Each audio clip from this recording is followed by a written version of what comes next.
Quick disclaimer before I get started with the story, and by the way, hi, it's the Unsmooth Criminal. I don't own any of the characters, any of the pictures I show you in this, and I probably am not the first one who thought of this. I definitely know the Crunchy Fett did a version of this, and it was a really good version. I'm not saying that it wasn't, I'm just saying it's not one I would currently say is my favorite from him.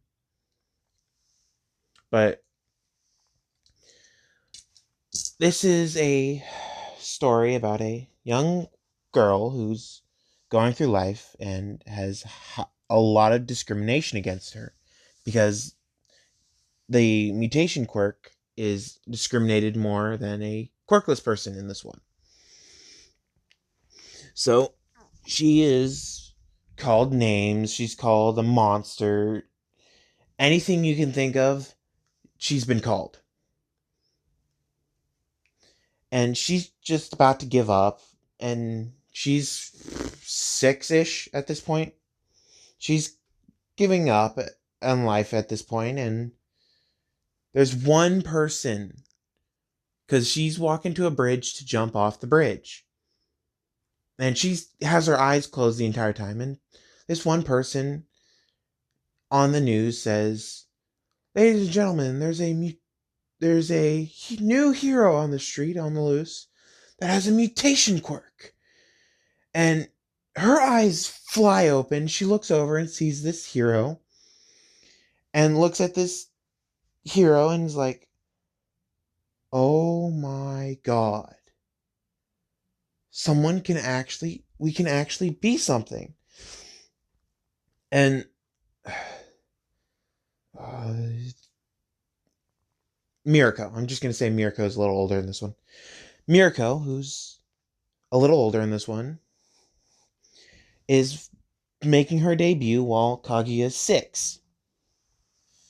And Mirko, who isn't going for the spotlight, she's just going to show that even with a mutation quirk, you can still be a good hero. Sees the camera pointing at her, and she just finished up her job, so she walks up to the camera and says, "Can I say a few words?" And the reporter says, "Sure." And the reporter asks, "What's your name?" And she says, "My hero name is Mirko, and yes, I do have a mutation quirk. I'm a rabbit." And for everybody out there who has a mutation quirk, I say, screw the people who call you names, screw the people who punch you, screw the people who look down upon you. You have something special. You have a quirk that won't stop. You have a quirk that can't stop. And there's a villain out there that can take quirks. And at this time, All Might showed up to see if he can help. And he's hearing this speech from Mirko, and she goes, "There's a villain out there. There may even be some heroes out there who can take quirks. And they can't take mutation quirks. Because mutation quirks are throughout our bones. They make us who we are." And she, at this point, is being broadcasted all across the world, and everybody's looking at this being like, "Holy crap, she's right." And all the mutation quirk people who were down on their luck and thinking I can't be anything see this and are like, "Yeah, we're going to try." Because they finally see a mutation quirk hero and like, "Oh my god, she has a useless mutation quirk." And Kaguya, being down on her luck, and sees this and starts to get inspired, and All Might walks up and is, "Thank you, young Mirko." And he's still older than most people because he did make a debut before most of the canon people in UA. And he says, "Thank you, young Mirko, for helping with this situation. I'm sorry I couldn't get here earlier." And he says to her, "Thank you," and how good she did on this, and how he would love to work with her in the future on an assignment if it comes up to that. And she goes, "Thank you, All Might. I appreciate that." and they go their separate ways. And Kaguya, who was about to kill herself from depression and uh, the bullying, stops and walks back to the orphanage that her parents dropped her off at. And she walks into the orphanage, and the uh, head of the orphanage, she goes, huh, freaking demon's back. And she goes, okay. And just walks to her room and just lays down and goes to sleep. And her room is like Harry Potter's room, the tiny freaking room underneath the stairs that no one cares about. And she went to sleep, and while she was asleep, she saw this vestige of a monster. It had 10 tails. It was going on a rampage. It had one eye, and it looked like the eye she has on her forehead. And she wakes up in a cold sweat screaming, and no one goes to help her because she's the monster under the stairs. And she's like, what the hell was that? And she just sits there, and she was like, whatever, I'm going to try to meditate, because she has tried to meditate before, but nothing happened. And she couldn't physically understand what meditation is. And so she tried to meditate, and all of a sudden she appears in a vast chasm of darkness. And it's devoid of all light except for one fruit just hanging on the branch of a tree. And she walks up to the tree, and this creature comes out, transforms from the tree, and it's the beast with 10 tails and one eye and thousands of teeth. And she goes, what the hell are you? And the lore behind the 10 tails from Naruto is it doesn't have any intelligence, but I'm going to give it some intelligence. And it says, just, it can barely speak, but it says, I'm the God tree, and I give the people who hold me within them the power of the Rene Sharingan and the power over chakra, the life energy. And she goes, the what and what? And it just goes silent and transforms from the 10-tailed beast that's rampaging in the mine in this area to a tree, and it sprouts a fruit that shines and looks golden. And she feels this overwhelming urge to eat this strange fruit. And she's still in her mindscape, and she walks over to this fruit and picks it, and the tree shrivels up and just sits there, shriveled up, and looks like it's dead, and she eats the fruit. She just takes one bite out of it, and then it's gone. And then she wakes up again. And then she wakes up again. I'll be right back. She wakes up, and all of a sudden, she has a raging headache that she doesn't know where it came from, but she can't stand it anymore. And she runs outside and goes into the forest, just out in the middle of nowhere, and starts hitting her head against the tree because her head hurt so bad. And she knows that if she asks the headmaster of the orphanage, she won't get anything to help with the headache. So all of a sudden, the headache just stops. And she sits down on the ground and leans against the tree and passes out. And in her mind, she sees this tree again. But it doesn't look like the tree. It looks like a... What? Is that a human? And she walks up to this tree, and it takes more of a shape, and it transforms into her. And it starts speaking because it has linked with her.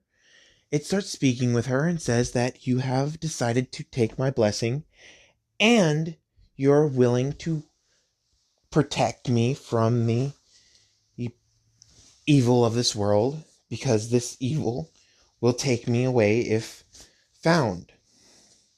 She's like, what evil? What am I protecting you from? And it just stops talking, and or just ignoring her, actually. It just ignores her and says, I shall teach you the ways of chakra and will teach you how to use it. So all of a sudden, it starts doing hand signs, and then it flashes in front of her and hits her in the head with its palm.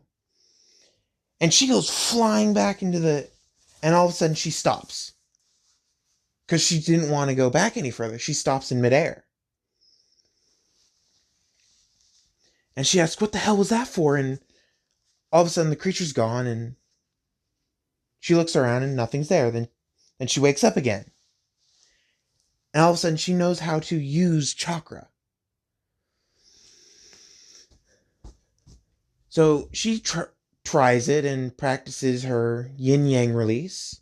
The yin release is, I think, the genjutsu, and the yang release is the physical world. But she uses yin-yang release, creation of all things, to grow some grass. And she sees that she has chakra from this creature. What this creature said she had. And she's like, what the hell happened? And apparently she's been lying there so long that someone found her and started messing with her. Not like the bad messing with, they moved her and did some bad drawings on her face kind of messing with. It's the, she's in a dangerous part of the forest, let me move her to a safe part of the forest. So she's on the outskirts of the forest, just barely in the forest, and she's like, what the hell happened? And this man, and he looks like a soggy French fry, says, oh, you're finally awake. You're in the forest, and I was wondering why you're out there, so I brought you to the edge of the forest. And she says thank you, and she asks what's his name, and he says he's Toshinori Yagi. And she goes, okay, I don't know you. And he goes, I'm sure you don't. I'm not a very well-known person. And he's lying through his teeth at this point. And he says, I saw that you have 3 eyes. What's your quirk? And she goes, I don't know. I've never had my quirk checked out. And he goes, well, let me help you with that. And he says, why don't we go to UA and I can get you checked out? And she goes, but UA's a high school and I'm 6. And she's very smart for 6, so she can talk in complete sentences. And he goes, who cares? You could probably be a good hero like that hero Mirako. And she thinks about that and goes, yeah, let's do it. But she's still a little hesitant, and he goes, okay, fine. He gets into the car, and there's someone else in the car. So she gets in the car and waits and watches the road go by, and without noticing, she activates her Byakugan. Her 2 white eyes start shining a little silver, and all of a sudden a flower pattern appears on the eyes, and she can see a complete 360 degrees around her. No blind spot for this Byakugan. And she starts freaking out, and she's going, what, can I see everything? And all of a sudden, he goes, calm down. This may be part of your quirk, so calm down and think of just looking in front of you. And she does, and her Byakugan deactivates. And she starts to feel a little tired, because it's the first time she activates her dojutsu. Anybody who activates their dojutsu for the first time is a little tired after. So, so she falls asleep, and an hour passes, and she's finally been put on a bed for Recovery Girl to check her quirk. Because Recovery Girl is a little younger in this one. She looks like Tsunade when she is 60. Yes, Tsunade is 60 in the canon Naruto, if I remember correctly, and hopefully I do, because I don't want to get my facts about age wrong. And yes, she does have Tsunade uh, um, assets. Tsunade's assets right this second. And she uses her equipment to identify her quirk and sees that her quirk is called Goddess of Life and Death. And she says this and goes, "This is the strangest quirk I've ever seen. I've never seen someone with a quirk named Goddess of Life and Death, or just God or Goddess." And they ask, "What? What does her quirk do?" And she says her quirk is the ability to mold life energy in and around her. And they ask, "So she can give and take life really easily?" And she goes, "I don't know. I just know that she can mold life energy. It's like chi, or what's that one? Chakra." And they go, "Oh, okay. That makes a little more sense." And they go, "So she did something with her eyes while we're coming here." And Recovery goes, yeah. I don't know how to explain that." And they go, "We don't either, so let's just wait for her to wake up." And Midnight, who is currently a student at UA, walks into Recovery Girl because Aizawa has a eye problem again. Walks in and sees Recovery Girl talking to Toshinori Yagi, Nana Shimura, and there's this little girl on a bed, and she says, "Is there something wrong with her?" And they go, "No, she just needs to wake up because she passed out from probably activating her quirk." And yes, I'm gonna ship Aizawa and Midnight together. Sorry, it's just something I'm gonna do in this one. And Aizawa is finally opening his eyes after a very bad dry eye session, and he goes, "Recovery Girl, do you have those drops?" And she goes, "Yeah." So she gets the bottle of eye drops out and she hands it to uh, Aizawa, and Aizawa uses them and sees this girl on the bed and says, "Who is she?" And Recovery Girl says that she is a orphan at a local orphanage that doesn't know her quirk yet. So I gladly mentioned her quirk to these young heroes, and she points at Nana Shimura and Toshinori Yagi. And Aizawa looks at Toshinori and goes, "You seem familiar." And yes, he still does have that buff form, and yes, he still has the ability to transform, but he's not a complete soggy French fry. He's more of a fully built French fry. Hold on, let me see. He's a half and half between these. And that's all I'm going to show you for that. And maybe 10, 20 minutes later, while Aizawa is talking with Midnight in the Recovery Girl's office, Kaguya opens her eyes and says, "Where am I?" And Toshinori says, "You're here at UA with Recovery Girl, myself, and Nana Shimura, the lady that you saw in my car." And Izumi remembers and goes, "Oh, thank you. I didn't know I was this tired. And they go, you probably activated your quirk and didn't know it drained so much energy, and you'll need to train. And she goes, I can't. I don't have anywhere to train. And they go, oh yeah, you live at the orphanage. And she goes, yeah. And Nana Shimura, being the kind-hearted person she is, says, how about this? You come and live at my house for a few years, and then this lovely couple are behind us, and she points to Midnight and Aizawa, who are currently talking. And they turn and go, wait, what? Couple? And Midnight, her face goes flush, and Aizawa just goes, leave me out of this. And he gets into a sleeping bag and then falls asleep.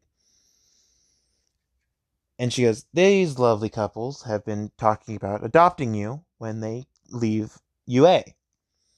And at this point, Kaguya hears adoption and say, you don't want me. I'm a demon and monster. And Midnight hears this going, whoa, whoa, whoa, you're no monster. You look a little different than me and him, but you're no monster. And at this point, she's like, little kid, you're probably as powerful as Mirko.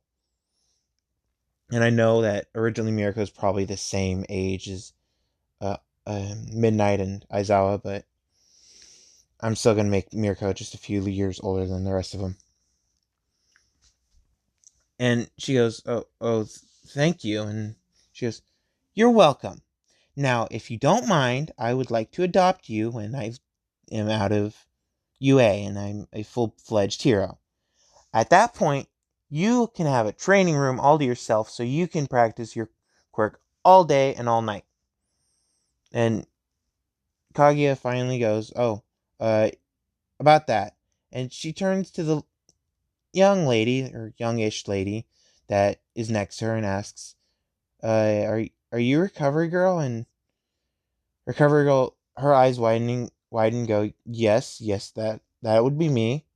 And she goes, what is my quirk? And Recovery Girl says, oh, the name of your quirk is Goddess of Life and Death. It does not, with how vague the name is, it does not describe of what your power is. I can only guess that you can control the life energy around you and the life energy in other people. So I suggest you learn how to control it as fast as possible so you don't hurt anybody precious to you. And she says thank you and asks Midnight if she would be willing to adopt her after hearing that. And Midnight goes, I don't care if you have a trouble with your quirk, as long as you who are careful with it and you learn how to control it quickly. I don't care how dangerous your quirk could be. You could control it and you can live with me and this sleepyhead. And he goes, leave me out of it. And he rolls over again. Or he rolls over so no one can see his face. And he's in his sleeping bag, in his yellow patented sleeping bag. And she goes, yeah, he's a little grumpy, but in maybe 2-3 years, in 2 years, we're going to be out of here and we can adopt you and we'll take care of you. And she goes, thank you. She runs up and hugs Midnight and says, thank you, thank you, thank you. I can't wait. And Nashimura says, okay, so we're going to go to the orphanage and I'm going to take you with me to my house after we get all your stuff. And she goes, okay. And so Nana takes her over to the orphanage and they pick up all of Kaguya's stuff. And this is, so we skip 2 years and Nana, All Might, and a few other heroes are in a fight with All for One. Nana dies and she had a will written saying that all of her stuff is left to Kaguya Aizawa. And at this point, yes, she was adopted by Aizawa and Midnight. and she can't live with them yet until they're out of school. That was a deal with Nana Shimura and Midnight. All of her stuff is to be left with Kaguya Aizawa. So Midnight and Aizawa get the letter saying all of Nana Shimura's, one of the number one heroes, left everything to their daughter, their adoptive daughter, and they look at this letter and go, "Oh my god. What are we going to do with all this stuff?" And Aizawa says we could just let her live there and we could, after we're done, move in with her. And they go, and Midnight goes, "Depends on how big the house is." And he goes, "True. You are loud at night." And she goes, "No, you are." He goes, "I'm not the one who's the loudest. You are." And they start bickering like a married couple already. And their friend, who's not dead yet, says, "Stop bickering like a married couple. We all know you like each other." And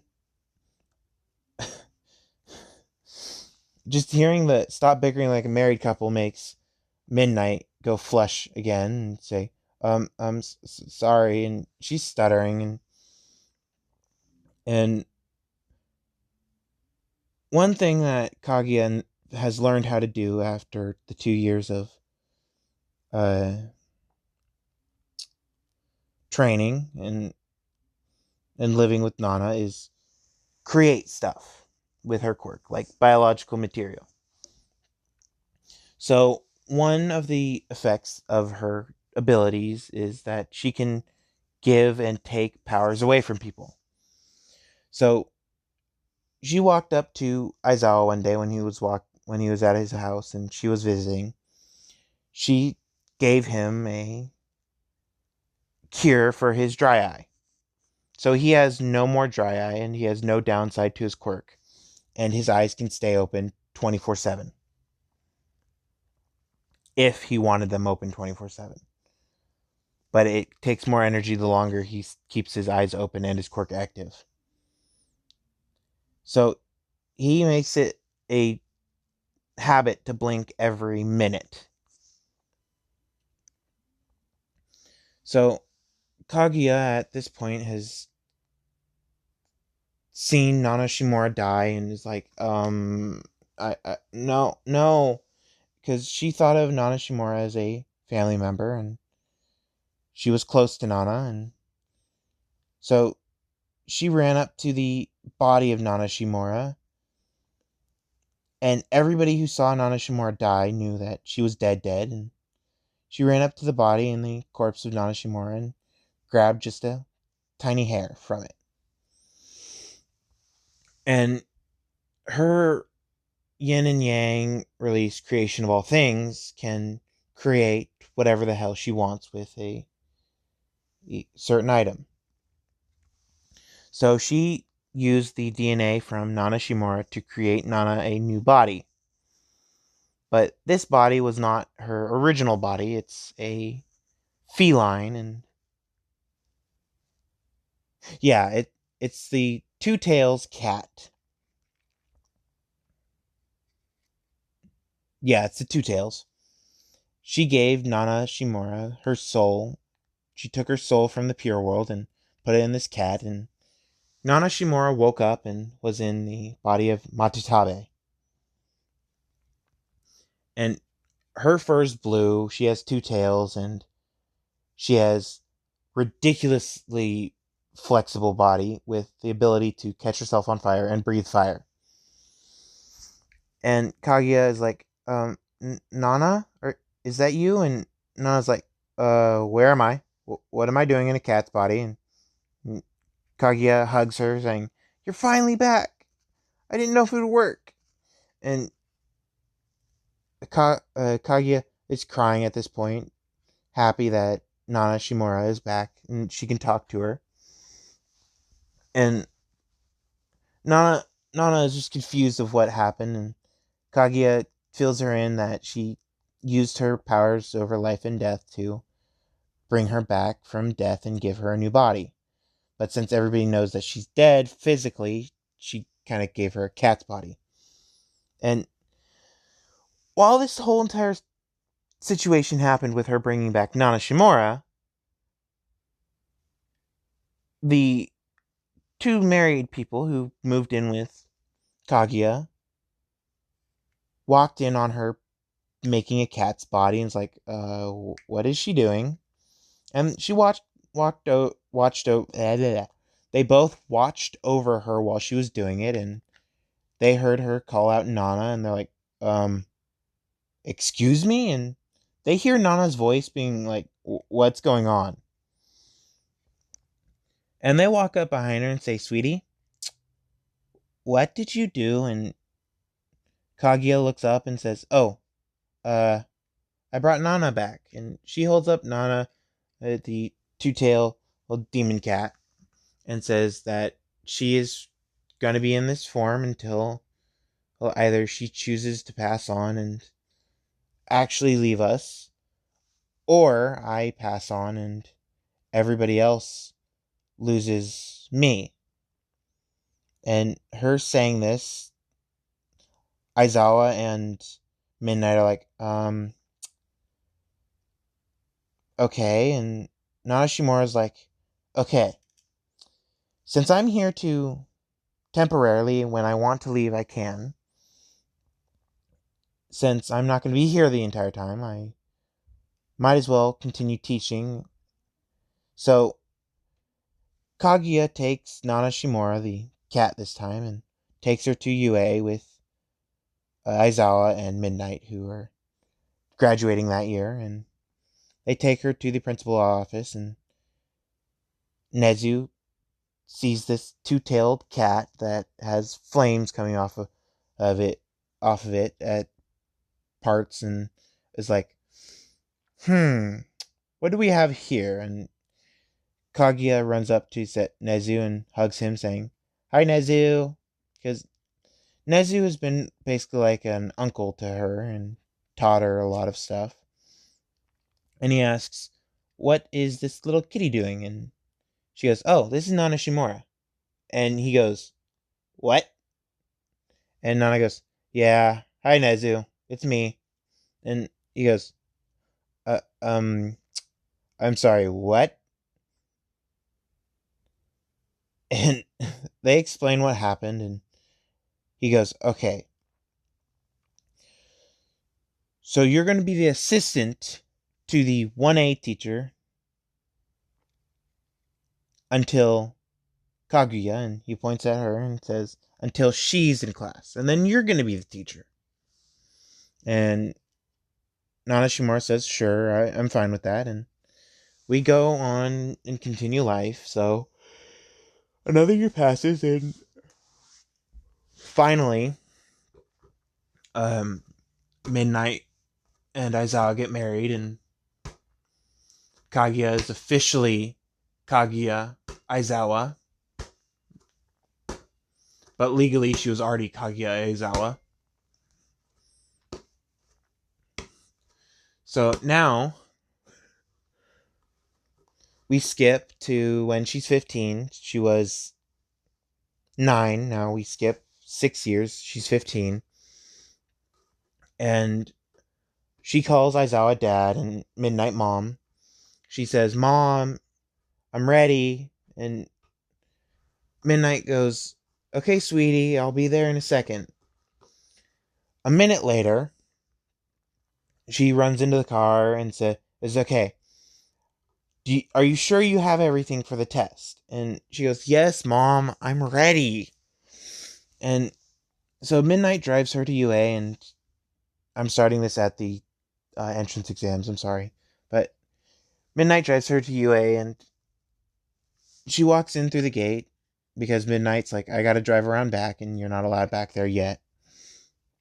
She goes, fine, and she gets out, and she runs into someone. She runs into a, who should, I might change. Yeah, I'm gonna change someone's I'm gonna change some of their genders. So the tail dude is female. Hagakure is male. Um, Suyu is male. Kirishima's female. Mina is male. So instead of pink, he's red. So Kirishima still has that realization that, oh crap, I gotta be strong, and I can be strong by changing my hair's color to red. And we go back to Kaguya, and Kaguya jumps out of the car and starts going, and is about to run into somebody, but since she has her Byakugan active, she misses them barely, and this person sees who it is and says, "Oh, hello, who are you?" And this person, not being mean to mutation quirks, Kaguya gets freaked out, being like, what do you want?" And she goes, "Oh, I just wanted your name." And she goes, I'm Kaguya Aizawa." And this girl goes, "Cool. I'm Kira. Uh, I forget what Kirishima's last name is. I'm Kira." And she goes, "Okay, Kira. It's nice to meet you." And they start talking a little bit more. Kaguya opens up a little bit more. And they continue walking. And Kaguya is looking at Kira the entire time. And Kira keeps asking, or not asking, but Kira asks, "So, what kind of quirk do you have?" And Kaguya says, "I have a quirk that is very diverse in certain situations, but in other situations, it's very limited." And Kira asks, "What do you mean diverse and limited?" And Kaguya says, "I can do whatever I want to, but it does take a lot of energy." And Kira asks, "So you can harden your body?" And Kaguya says, "I don't need to harden my body, I just need to train my body be hard enough, then it just automatically hardens." And Kira goes, "Oh, well, my quirk is hardening." And she changes her arm to stone, and Kaguya goes, "Cool." And she saw the process of Kira using her uh, chakra to, yes, everybody has chakra, but only Kaguya can manifest it into a attack. And she saw with her Rene Sharingan, she saw the movement of chakra within the body and the buildup in the arm to make it look like stone and to have the properties of stone.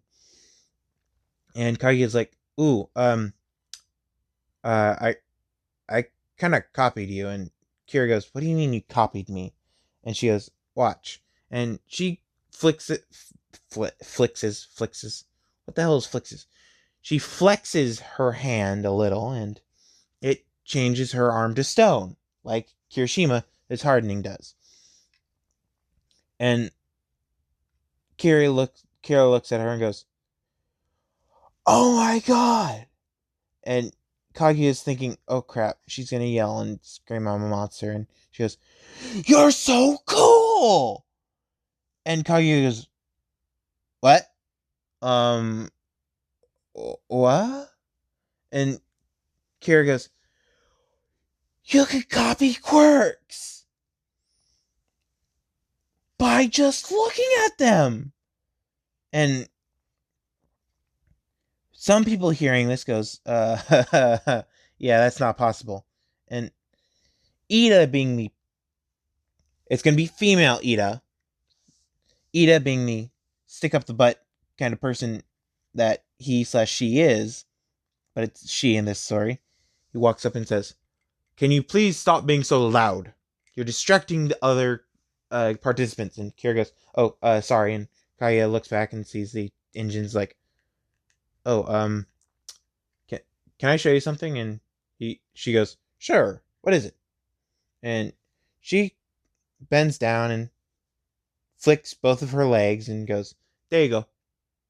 And Ida lifts up her leg, about to ask what did she do, and her leg is really light now. And Ida goes, "What did you do?" And Kaguya says, "I changed your steel engines out for titanium engines. I just compressed the metal just a little bit more and thinned it out. So now you have more iron in your body, so you're going to feel a little sick later. And you have a little bit more carbon in your body, so you're going to feel a little sick later from both of those. And your engines are going to be able to take a lot more beating until you hurt your engines. And apparently, if you pull out your engines, you're going to be a lot more powerful than what you are right now." And he goes, "What do you mean, pull out my engines?" And she goes, "What do you mean?" And Kaguya says, "Your engines will grow back." And Ida looks at her going, "What?" And Kaguya says, "Yeah, your engines are part of your body. They'll grow back. It just may take a lot longer than normal body parts or normal muscle loss. It'll grow back though, but not as fast as other body parts." And Ida's like, "Oh, okay, and what will that do?" And she goes, "Oh, every time you pull out your engines will grow back faster and stronger. But since they're the strongest material on this planet, titanium, your engines are already as strong as they'll possibly be, but they'll be faster if you pull them out." And Ida goes, "Okay, and why would I pull them out? And besides making them faster, and I can just run to make them faster." And she goes, "Yeah, but you gain twice the speed every time you pull them out compared to running. You pull them out and then run your normal distance when you had them in, and you'll get twice the speed that you normally did." And the test is about to start, and Edith looks at the watch that she has on and says, "Oh crap, we gotta run." And she starts running, and all of a sudden, they feel this movement in the air, and they're like, "What the hell was that?" And they look at where the movement was, and Kagi is gone. And then they see water drop from that area into a puddle, and they're like, What? And all of a sudden, someone in the testing exam room sees a water droplet out of nowhere, and it hits a puddle, and this woman appears. And they go, "What the hell was that?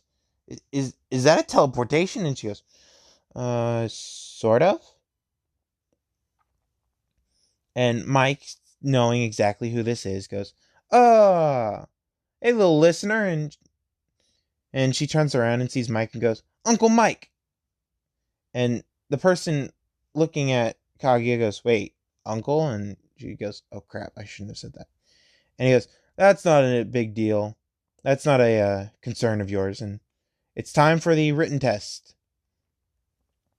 And Aizawa, who was currently overwatching the participants, heard Uncle Mike and was like, "Crap, crap, crap, crap, crap. She should have shut up. Well, looks like she's not getting any fruit today." And her still having the Inoichi uh, abilities of mind reading and the telecommunications goes, "Dad, if you take my fruit away, I'm going to steal your sleeping bag and you won't get it back for a week." And he goes, you don't need to do that. And she goes, "Good. Now, please don't touch my fruit." And yes, that's going to be the only weakness she has is the fruit. And I'm going to end it here before the exams, but I want to know if you guys want me to make a version where she's a mimic, What if Izuku Midoriya, or what if Deku, Fem Deku, was a mimic? I know that this series and the What If She Was a Mimic was done by the Crunchy Fet, but I want to do a version, and I don't know if you guys want to see it, so I want to know if you guys want to see it. If you guys do, I will post it faster, but if you guys don't, I won't post it at all. I'll just make it for me, and hopefully you guys will want it, and I still am trying to find the freaking manga. The manga does not load on my phone, so I'm going to look for the manga and try to read it, so I can get the abilities of the mimic girl from that show. And yes, I'm talking about that one that the the Crunchy Fat did on it, because he does really good what ifs. I'm just saying, he does really good what ifs. Just just go check him out if you haven't.